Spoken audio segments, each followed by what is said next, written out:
নমস্কার, স্টাডি চাকরি চ্যানেলে আপনাদের জানাই স্বাগত।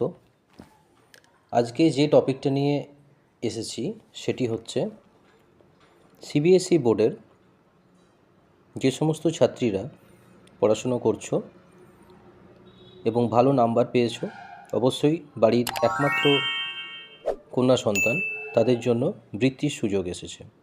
Single girl child scholarship. সিবিএসইর এই স্কিমে দশম শ্রেণীতে যে সমস্ত ছাত্রী বাড়ির একমাত্র কন্যা সন্তান দারুণ নম্বর পেয়েছে, তাদের জন্য একাদশ ও দ্বাদশ শ্রেণীতে আর্থিক সহায়তা দেওয়া হয়ে থাকে। Central board of secondary education CBSE তাদের সিঙ্গেল গার্ল চাইল্ড স্কলারশিপের আবেদনের সময়সীমা বাড়িয়ে দিয়েছে। বাড়ির একমাত্র কন্যা সন্তান হিসাবে বৃত্তি পাওয়ার সুযোগ রয়েছে সিবিএসইর ছাত্রীদের, যারা সিঙ্গেল গার্ল চাইল্ড স্কলারশিপ পাচ্ছে। একমাত্র যারা বাড়ির একমাত্র কন্যা সন্তান, তাদের জন্যই এই স্কলারশিপটি। অবশ্যই এটা মনে রাখবেন। এই বৃত্তির জন্য আবেদনের শেষ তারিখ আগে ছিল 31শে ডিসেম্বর 2024, তবে তা এবার বাড়িয়ে করা হয়েছে 10ই জানুয়ারি পর্যন্ত, মানে 10ই জানুয়ারি 2025 পর্যন্ত। ফলে আবেদনকারীদের হাতে আরও কিছুটা সময় বাড়ল। আর একই সঙ্গে স্কুলের ভেরিফিকেশন প্রক্রিয়াও আগামী 17ই জানুয়ারির মধ্যে শেষ করতে হবে বলে জানিয়েছে বোর্ড। কী উদ্দেশ্যে দেওয়া হয় স্কলারশিপ, মানে এই স্কলারশিপ দেওয়ার উদ্দেশ্য কী? সেন্ট্রাল বোর্ড অফ সেকেন্ডারি এডুকেশনের এই স্কিমে দশম শ্রেণীতে যে সমস্ত ছাত্রী বাড়ির একমাত্র কন্যা সন্তান দারুণ নম্বর পেয়েছে, তাদের জন্য একাদশ ও দ্বাদশ শ্রেণীতে আর্থিক সহায়তা দেওয়া হয়ে থাকে। একমাত্র কন্যা সন্তানদের মধ্যে শিক্ষার বিস্তার ঘটানো এবং তাদের আর্থিক সহায়তা দেওয়াই মূলত এই স্কিমের উদ্দেশ্য। নতুন করে 2024-25 শিক্ষাবর্ষের জন্য আবেদন করাও যাবে।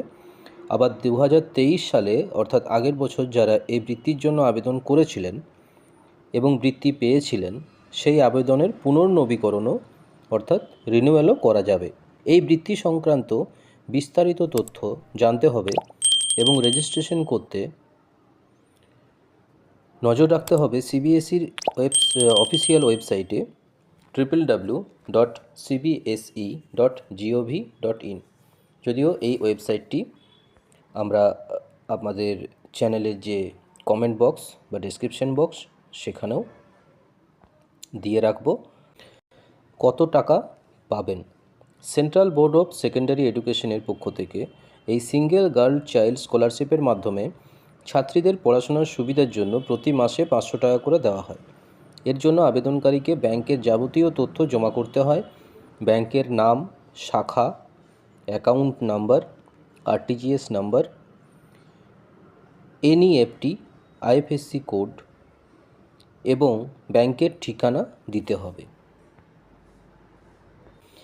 এই বৃত্তির জন্য আবেদন করলে আপনার যে সমস্ত প্রয়োজনীয় নথি দরকার হবে, তার মধ্যে রয়েছে দশম শ্রেণীর রিপোর্ট কার্ডের কপি, আবেদনকারীর আধার কার্ডের কপি।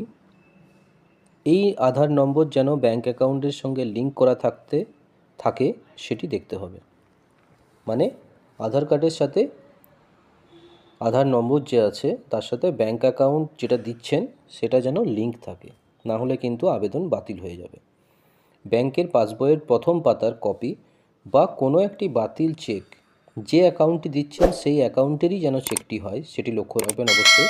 সেই চেকটি ক্যান্সেল করে আপনারা সেই চেকের একটা কপি দেবেন, যাতে বোঝা যায় কোন অ্যাকাউন্টে টাকাটা পাঠানো হবে।